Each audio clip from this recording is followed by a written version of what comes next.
எரேமியா தீர்க்கதரிசன புஸ்தகம் 17ஆம் அதிகாரம் அந்த 7வது வசனத்தை நாம் வாசிக்க கேட்கலாம். கர்த்தர் மேல் நம்பிக்கை வைத்து கர்த்தரை தன் நம்பிக்கையாக கொண்டிருக்கிற மனுஷன் பாக்கியவான். கர்த்தரை தன் நம்பிக்கையாய் கொண்டிருக்கிற மனுஷன் பாக்கியவான். ஆமென். கர்த்தர் மேல் நம்பிக்கை வைத்து கர்த்தரையே தன் நம்பிக்கையாய் கொண்டிருக்கிற மனுஷன் பாக்கியவான். அருமையான கர்த்தருடைய ஜனமே, இந்த புது மாதத்திலையும் நம்முடைய நம்பிக்கை எல்லா நாட்களிலும் எப்படி இருக்க வேண்டும்?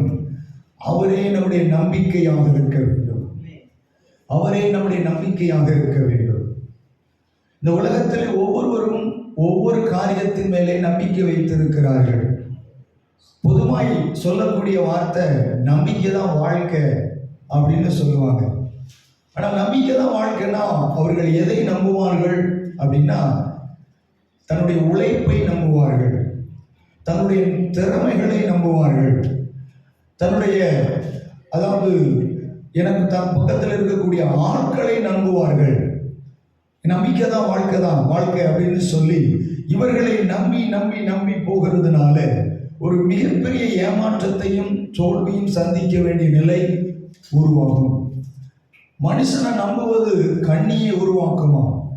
மனுஷனை நம்புவது நல்லா நாம் அறிந்து கொள்ளணும், உடைந்த எலும்புக்கு சமமான ஒன்று. சரீரம் ஒரு உயிர் இருந்தாலும் எலும்பு உடைஞ்சி போச்சு அப்படின்னா அந்த சரீரம் எழுந்து நிற்க முடியாது, நிலை குலைந்து போய்விடும். நல்லா நாம் அறிந்து கொள்ளணும், மனுஷனை சார்ந்து மனுஷன் மேல நம்பிக்கை வச்சு நாம போக போக போக எல்லாமே தடுமாறி விடும். நம்முடைய நம்பிக்கை யாராக இருக்க வேண்டும்? நம்முடைய கர்த்தராகிய தேவனாக இருக்க வேண்டும். ஒரு ஆமீன்னு சொல்லுங்களேன். அப்போ இன்றைக்கு நம்முடைய நம்பிக்கை எப்படிப்பட்டவைகளாக இருக்க வேண்டும்? கிறிஸ்துவின் மேலே வைத்திருக்கிற நம்பிக்கை எப்படிப்பட்டவைகளாக இருந்து செயல்பட வேண்டும்? எரேமியா 17ஆம் அதிகாரம் நல்ல கவனமாய் கேளுங்க. 5வது வசனத்தை பார்த்தால்தான் நாம் கிறிஸ்துவின் மேல் எப்படிப்பட்ட நம்பிக்கை கொண்டவர்களாக இருக்க வேண்டும் என்கிற காரியத்தை புரிந்து கொள்ள முடியும். 5வது வசனத்தை வாசிக்கலாம். மனுஷன் மேல் நம்பிக்கை வைத்து மாம்சமானதை தன் புயபலமாக்கி கொண்டு கர்த்தரை விட்டு விலகுகிற இருதயமுள்ள மனுஷன் சபிக்கப்பட்டவன் என்று கர்த்தர் சொல்லுகிறார். நல்ல கவனமாக கேளுங்க. மனுஷன் மேல் நம்பிக்கை வைத்துக் கொண்டு மாம்சமானதை தன் புயபலமாக்கி கொண்டு மற்ற மனிதர்கள் மேல வைக்கிறாங்க நம்பிக்கை.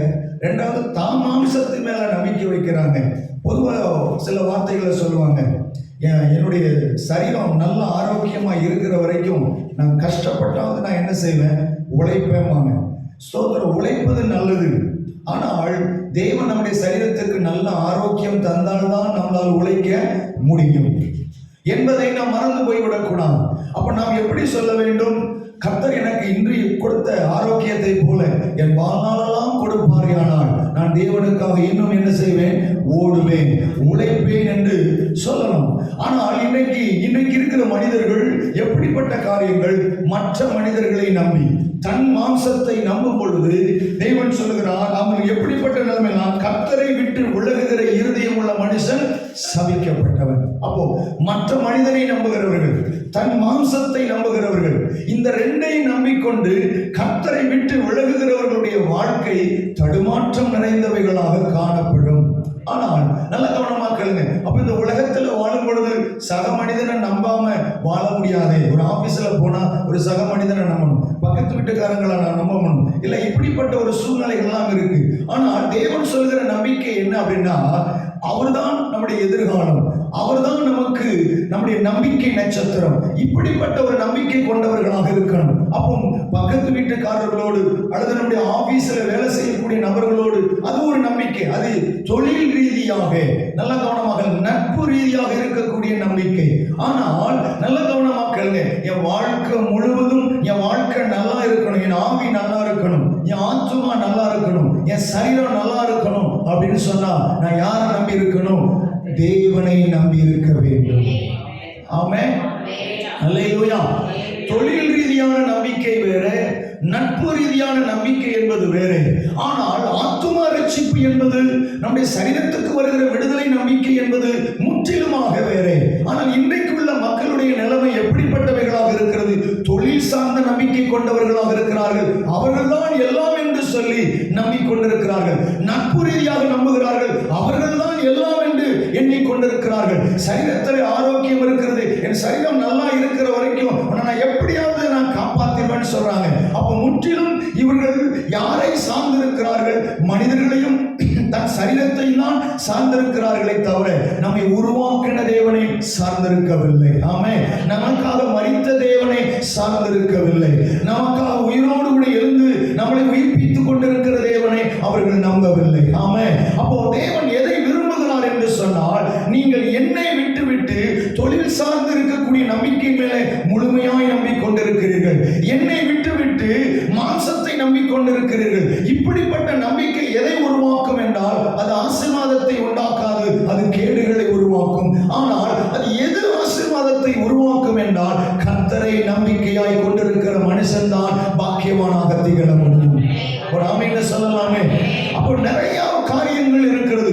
தொழில் சார்ந்த நம்பிக்கை என்ன, நட்பு ரீதியான நம்பிக்கை என்ன என்பதை நாம் ஒவ்வொருவரும் தெளிவாய் புரிந்து கொள்வோமானால், கர்த்தர் மேல் வைக்கிற நம்பிக்கையை சரியான முறையிலே நாம் நம்பிக்கை வைத்து ஆசீர்வதிக்கப்பட்டவர்களாக மாற முடியும். ஒரு ஆமென் சொல்லலாமே.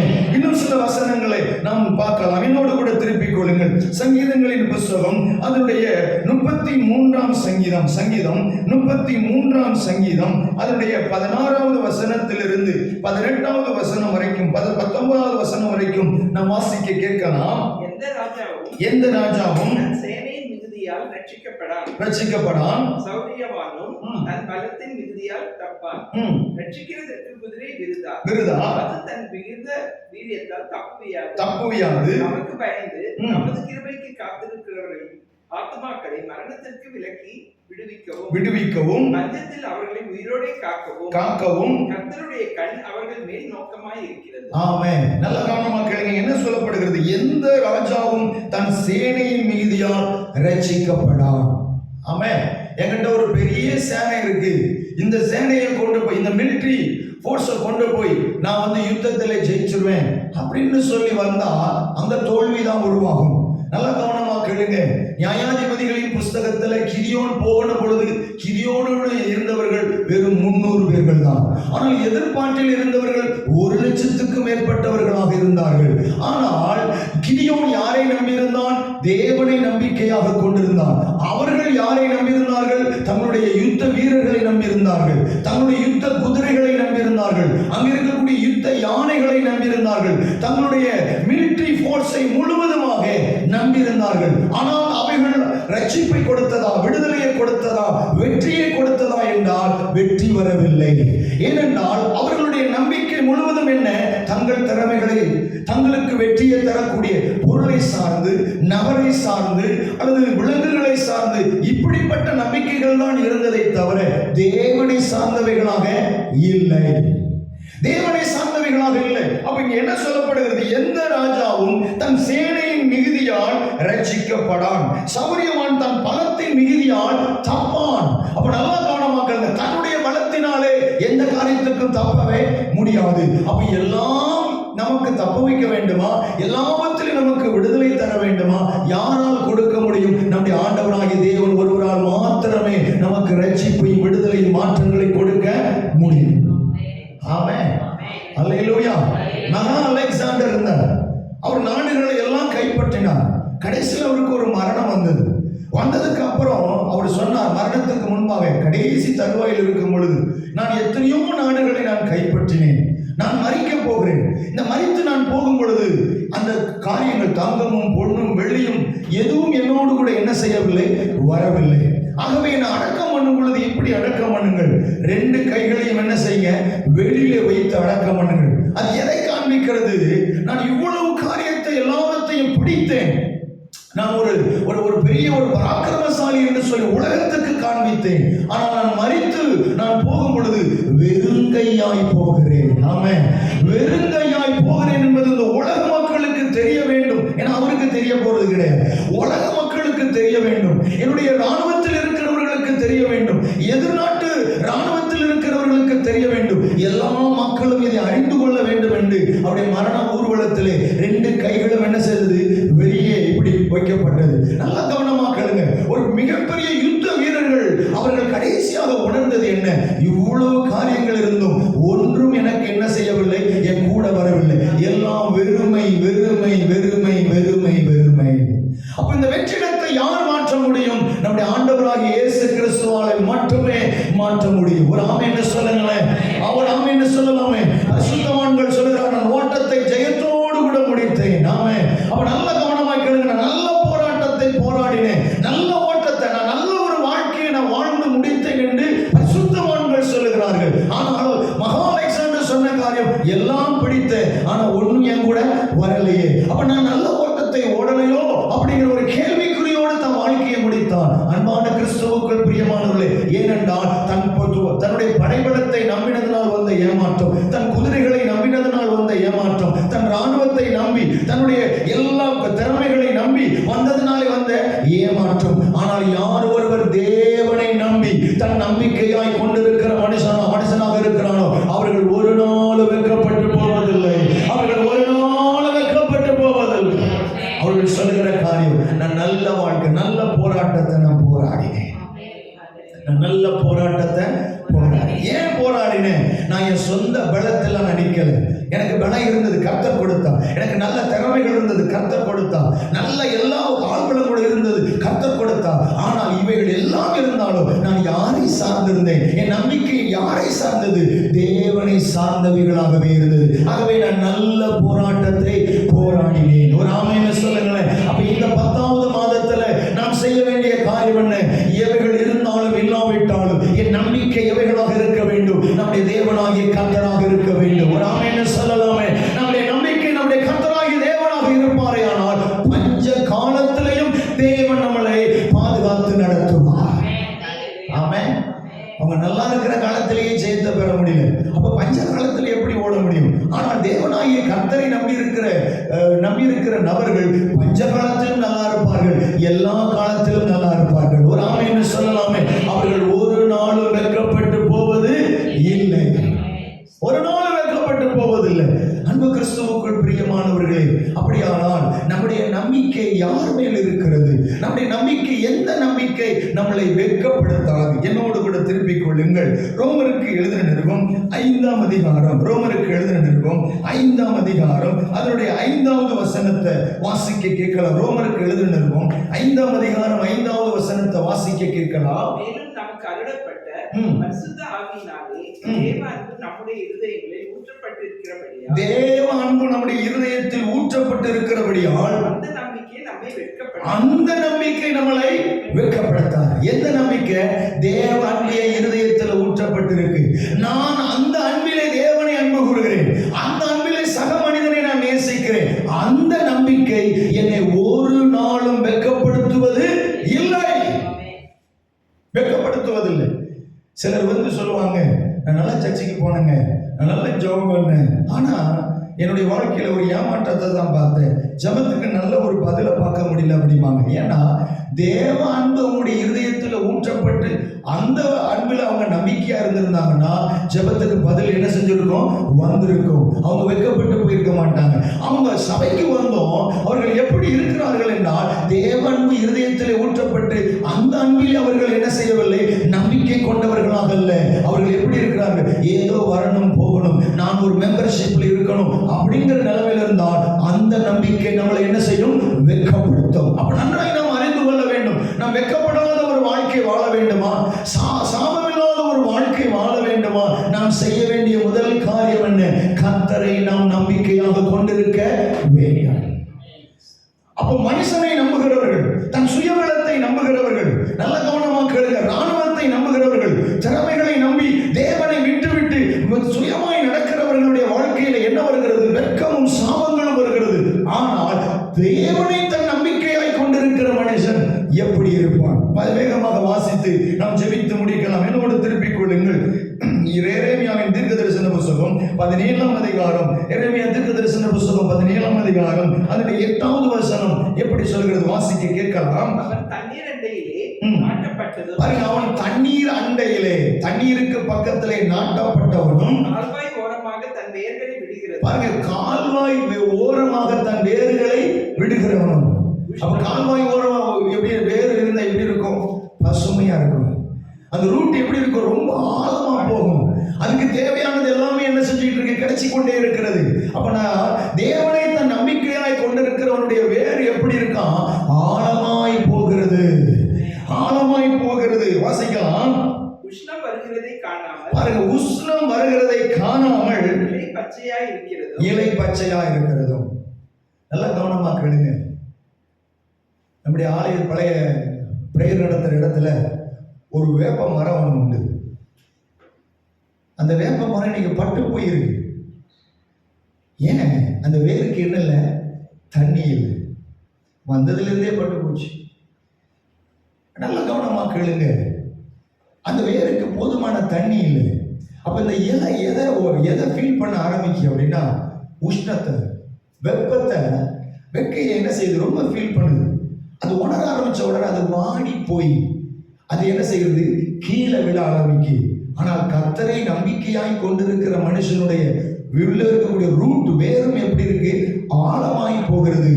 அதனுடைய இலைகள் எப்படி இருக்கும்? உஷ்ணத்தை காணல. அது எப்பவுமே குளிர்ச்சியான நிலையிலே காணப்படுகிறது. ஒரு ஆமென்னு சொல்லுங்களேன். அப்ப கர்த்தரை நம்பிக்கையாய் கொண்டிருக்கிற மனுஷனை தேவன் எப்படி வைத்திருக்கிறார்? குளிர்ந்த மனமுள்ளவனாய் வைத்திருக்கிறார். ஆமென். அவன் இருதயத்தை சந்தோஷத்தினால் நிறைவாய் வைத்திருக்கிறார். ஆமென். அவனுடைய வெற்றிடத்தெல்லாம் கர்த்தர் மாற்றி வைத்திருக்கிறார். ஆமென். அவனுடைய சாபத்தை எல்லாம் கர்த்தர் மாற்றி வைத்திருக்கிறார். அவங்களுடைய வெட்கத்தை எல்லாம் கர்த்தர் மாற்றி வைத்திருக்கிறார். அப்ப அந்த இலை எப்படி இருக்கும்? பசுமையாக தோற்றமளித்துக் கொண்டே இருக்கும். ஒரு ஆமென்னு சொல்லுங்களேன். பசுமையாக தோற்றமளித்துக் கொண்டே இருக்கும். அந்த இலைக்கு என்ன இருக்காது? உஷ்ணம் தெரியாது, வெட்க தெரியாது. அப்ப அந்த இலை எப்படி இருக்குன்னா எப்பொழுதுமே பச்சையாகவே காணப்படும். ஆமென். நல்ல கவனமா கேளுங்க. எவ்வளவு பெரிய மரமாக இருந்தாலும் அந்த மரத்துக்கு இலை இல்லைன்னு சொன்னா பார்ப்பதற்கு அழகே இல்லை. அப்ப தேவன் சொல்லுகிற காரியம் என்ன? தன் நம்பிக்கையாய் கொண்டிருக்கிற மனுஷனுக்கு தேவன் எப்படி மாத்துறாரா? அவர்கள் எப்படி அவருடைய ஆத்துமா பசுமையாகவே காணப்படும். சொல்லுவாங்க, அகத்தின் அழகு முகத்துல தெரியும்னு சொல்லுவாங்க. நம்முடைய உள்ளத்துல தேவன் அவருடைய மகிமை நிறைவினால சந்தோஷத்தினால நிரப்பி வச்சிருந்தா முகத்துல அந்த பொலிவு என்ன செய்யும்? தெரிந்து கொண்டே இருக்கும். ஒரு ஆமென்னு சொல்லுங்களேன். ஒரு மனிதன் தேவனோடு இருக்கிறான், தேவ சன்னிதானத்தில் அமர்ந்திருக்கிறான். அந்த மனிதனுக்கு தேவையான தண்ணீர் கிடைக்கிறது. அந்த மனிதனுக்கு தேவையான தேவனுடைய வார்த்தை கிடைக்கிறது. அந்த மனிதனுக்கு தேவையான தேவனுடைய நடத்திப்பு கிடைக்கிறது. அந்த மனிதனுக்கு தேவையான தேவனுடைய பாதுகாப்பு கிடைக்கிறது. தேவன் எல்லாவற்றிலும் எல்லாமாக இருந்து அந்த மனிதனை நடத்தினா அந்த ஆத்துமா எப்படி இருக்கும்? எதை கண்டும் கலங்காது. ஆமென். எதை கண்டும் துக்கப்படாது, எதை கண்டும் சோர்ந்து போகாது. அப்ப அந்த ஆத்துமா செழுமையோடு கூட காணப்படும். ஒரு ஆமென்னு சொல்லுங்களேன். ஆத்துமா செழுமையாக இருந்தால் நம் வாழ்க்கை முழுவதுமே எல்லாமே ஆசீர்வாதமாக காணப்படும். ஆமென். அப்ப அகத்தின் அழகு முகத்தில் என்ன செய்யும்? தெரியும். உன் ஆத்துமா வாழ்வது போல நீ எல்லாவற்றிலும் வாழ்ந்து சுகமாயிரு. அப்ப தேவன் ஆத்துமாவை வாழ வைக்கிறது. இலையை பசுமையாக மாற்றி வைத்திருக்கிறார். அடுத்து அதோடு கூட மாத்திரமல்ல, கீழே வாசிக்கலாம். மழை தாழ்ச்சியா, மழை குறைவான வருஷத்திலும் கூட வருத்தமின்றி தப்பாமல் கனி கொடுக்கிறதுமான மரத்தை போல் இருப்பார். சில நேரங்களில் பாருங்க, விவசாயிகள் ரொம்ப கஷ்டப்படுவாங்க. ஐயா, எனக்கு மழை தண்ணி இல்லை, தண்ணி இல்லை, பயிரெல்லாம் வாடி போகுது, என் பயிரெல்லாம் வாடி போகுது, தண்ணி இல்லை. வருத்தப்படுறாங்க. என்னால் என் பிள்ளைகளுக்கு கல்யாணத்தை முடிச்சு வைக்க முடியல, என் பிள்ளைகளுக்கு ஃபீஸ் கட்ட முடியல, எனக்கு எதிர்காலமே கேள்விக்குறியாக மாறி விடுகிறது. அப்ப நல்லா கவனமா கேளுங்க. தேவன் சொல்லுகிறார், தண்ணீர் அண்டையிலே நாட்டப்பட்ட மனிதன், கால்வாய் ஓரமாய் நாட்டப்பட்ட மனிதனுடைய வாழ்க்கை எப்படி இருக்கும்? நல்லா நாம் அறிந்து கொள்ளணும். மழை குறைவாக இருந்தாலும், உலகத்துக்கு மழைகள் குறைவாக இருந்தாலும் இவர்கள் எப்படி இருப்பார்கள் என்று சொன்னால் வருத்தமின்றி தப்பாமல் கனிகள் கொடுத்து கொண்டே இருப்பார்கள். ஒரு ஆமென் சொல்லுங்களேன். உலகத்துக்கு பற்றாக்குறைகள் நிறைந்திருக்கும். ஏன்னா தேவன் இல்லை, ஆகவே உலகம் பற்றாக்குறைகள் இருக்கிறது. ஆனால் இந்த தேவனை நம்பிக்கை கொண்டிருக்கிற மனுஷனுக்கு எந்த சூழ்நிலையிலும் பற்றாக்குறை இல்லை. ஆமென். ஆத்துமிகத்திலும் இல்லை, சரீரத்திலும் இல்லை. ஒரு ஆமென் சொல்லுங்களேன். அப்போ வருத்தமின்றி தப்பாமல் அவர்கள் என்ன செய்வார்கள்? கனி கொடுத்து கொண்டே இருப்பார்கள். ஆமென். தண்ணி இல்லையே, அது இல்லையே, இது இல்லையேன்னு சொல்லி வருத்தத்தை வெளியே காண்பிப்பதில்லை. ஏன்னா எது குறைஞ்சாலும், உலகத்துக்குள்ள எது குறைஞ்சாலும் இவங்களுக்கு எதுவுமே குறைந்து போவது இல்லை. ஒரு ஆமென் சொல்லுங்களேன். அப்ப தேவன் இந்த மனிதரை எப்படி வைத்திருக்கிறார்? பசுமையாக வைத்திருக்கிறார். தேவன் இவர்களை எப்படி வைத்திருக்கிறார்? எவைகள் குறைந்தாலும் இவர்களுக்கு குறைவில்லாத ஒரு வாழ்க்கையை கொடுத்திருக்கிறார். ஆமென். சிங்கக்குட்டிகள் தாட்சியடைந்து பட்டினியாக இருக்கும். கர்த்தரை தேடுகிறவர்களுக்கோ ஒரு நன்மைகளும் குறைவுபடுவதில்லை. ஆமென். ஆத்மீகத்திலும் குறைவில்லாமல், சரீரத்திலும் குறைவில்லாமல் தேவன் நிறைவாய் நடத்துகிறார். ஒரு ஆமென் சொல்லுங்களேன். யார் ஒரு இந்த மனிதனுக்கு தேவன் இவைகளை கொடுக்கிறார்? தன் கர்த்தரை தன் நம்பிக்கையாய் கொண்டிருக்கிற மனுஷனுக்கு இவைகளை கொடுக்கிறார். அல்லேலூயா. அன்பான கிறிஸ்துவுக்குள் பிரியமானவர்களே, அப்படியானால் நாம் வைத்திருக்கிற தேவன் மேல் வைத்திருக்கிற நம்பிக்கை சரியாக இருக்கிறதா? தொழில் சார்ந்து வைக்கிற நம்பிக்கை என்ன? நட்பு சார்ந்து வைக்கிற நம்பிக்கை என்ன? நல்ல கவனமா கேளுங்க. உறவு சார்ந்த வைக்கிற நம்பிக்கை என்ன? ஆனால் இந்த நம்பிக்கை எல்லா நம்பிக்கையை காட்டிலும் நான் தேவன் மேல் வைக்கிற நம்பிக்கை எப்படிப்பட்டவைகளாக இருக்க வேண்டும்? ஒரு ஆமென் சொல்லுங்களேன். ஆமென். ஸ்தோத்திரம். இந்த நம்பிக்கையை பிடித்துக் கொண்டு அந்த தேவன் மேல் வைக்கிற நம்பிக்கையை விட்டுட்டு நம்ம போவோமானால் அது நமக்கு வெட்கத்தை கொண்டு வரும், அது நமக்கு தோல்வியை கொண்டு வரும், அது நமக்கு சாபத்தை கொண்டு வரும், அது நம்முடைய வாழ்க்கையில வருத்தத்தை கொண்டு வரும், அது நம்முடைய வாழ்க்கையில பற்றாக்குறைகளை கொண்டு வரும். ஆனால் தேவன் மேலே நம்பிக்கை கொண்டிருக்கிற மனிதனுக்கு தேவன் எல்லா சாபங்களையும் ஆசீர்வாதமாய் மாற்றிடுவார். ஆமென். எல்லா வருத்தங்களை தேவன் நிறைவாய் மாற்றி விடுவார். ஆமென். கர்த்தர் அவர்களை பசுமையாக வைத்திருப்பார். கர்த்தருடைய நன்மையும் கிருபையும் நாளெல்லாம் அவர்களை தொடர்ந்து வந்து கொண்டே இருக்கும். ஒரு ஆமென் சொல்லலாமே. அப்ப இன்னைக்கு நாம் செய்ய வேண்டிய காரியம் கர்த்தரை நம்பிக்கையாக கொண்டிருக்க வேண்டும். ஆமென். ஆதி பரிசுத்தவான்கள் ஒரு ஆர்டிக்கல்ல எப்படி இருந்தது? எப்படின்னா, ஆதி பரிசுத்தவான்கள் தேவனுக்கு ஒரு பேர் கொடுத்தாங்களா? என்ன பேர் அப்படின்னா நம்பிக்கையின் தேவன். என்ன பேரு? நம்பிக்கையின் தேவன். நீங்க நிருபங்கள்ல முதல்ல ஒரு 2 வசனத்துல பாத்தீங்கன்னா அதுல ஒரு நிருபத்துல வரும், என் நம்பிக்கையின் தேவனே. ஆமென். என்ன பேர் கொடுக்குறாங்களா? நாங்க நம்பினதை எங்க தேவன் எங்க நம்பிக்கைக்கு பாத்திரமாக இருப்பார். யாருக்கு இருப்பார்? தன் தேவனை கர்த்தரை நம்பிக்கையாய் கொண்டிருக்கிற மனுஷனுக்கு தான் நம்பிக்கையாக இருப்பார். அவரோட அழகையா சொல்லலாமே. அப்போ ஒரு நாளும் அவர்கள் வெட்கப்பட்டு போவது இல்லை, ஒரு நாளும் தடுமாறி போவது இல்லை, ஒரு நாளும் வாடி போவது இல்லை, ஒரு நாளும் வருத்தப்படுவது இல்லை. ஆமென். அல்லேலூயா. அவங்க வனாந்திரத்தில் இருந்தாலும் சரி வருத்தப்பட போவதில்லை, அவங்க சிட்டிக்குள்ள இருந்தாலும் சரி வருத்தப்பட போவதில்லை. எந்த இடத்துல இருந்தாலும் தேவனால் நடத்த முடியும். ஆமென். அல்லேலூயா. வனாந்தரத்தில் இருந்தாலும் கர்த்தரை நம்பிக்கையாய் கொண்டிருக்க வேண்டும், சிட்டியில் இருந்தாலும் கர்த்தரை நம்பிக்கையாய் கொண்டிருக்க வேண்டும், கிராமத்தில் இருந்தாலும் கர்த்தரை நம்பிக்கையாய் கொண்டிருக்க வேண்டும். நம்முடைய நம்பிக்கை எங்கே, யார் மேல் இருக்க வேண்டும்? தேவன் மேல் மட்டுமே இருக்க வேண்டும். ஆமென். நாம் வனாந்தரத்தில் இருக்கிறோமா, சிட்டியில் இருக்கிறோமா, கிராமத்தில் இருக்கிறோமா, மலைவாழ் மக்கள் மத்தியில் இருக்கிறோமா என்பது விஷயம் அல்ல. நம்முடைய நம்பிக்கை தேவன் மேல் இருக்குமானால் எல்லா இடத்திலும் எல்லா காலகட்டத்திலும் தேவன் நம்மளை நிறைவாய் வைத்து நடத்த அவரால் முடியும். எத்தனை பேர் விசுவாசிக்கிறீங்க? எத்தனை பேர் விசுவாசிக்கிறீங்க? அப்ப இன்றைக்கு நாம் நம்முடைய நம்பிக்கையாய் யாரை கொண்டிருக்க வேண்டும்? நம்முடைய தேவனாகிய கர்த்தர் ஒருவரே. ஒரு ஆமென் சொல்லலாம்.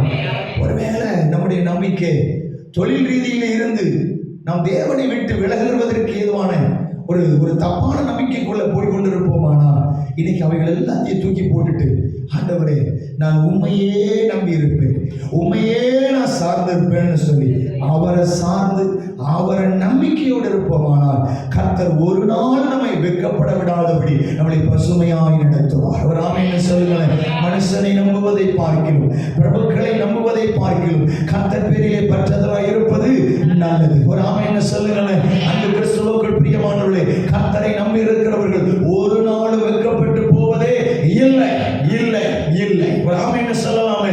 இந்த 10வது மாதத்திலே கர்த்தர் அவர்களை பாக்கியவான்களாக வைத்து நடத்த போகிறார், நிறைவாய் வைத்து நடத்த போகிறார். ஆமென். அல்லேலூயா. பணம் இருந்தாலும் தேவனை நம்பணும், பணம் இல்லாட்டாலும் தேவனை நம்பணும். நம்ம ஊர்ல இருக்கிற பழக்கம் என்னன்னா, பணம் இல்லாட்டா நம்புவாங்க, பணம் இருந்தா நம்ப மாட்டாங்க. ஆமென்.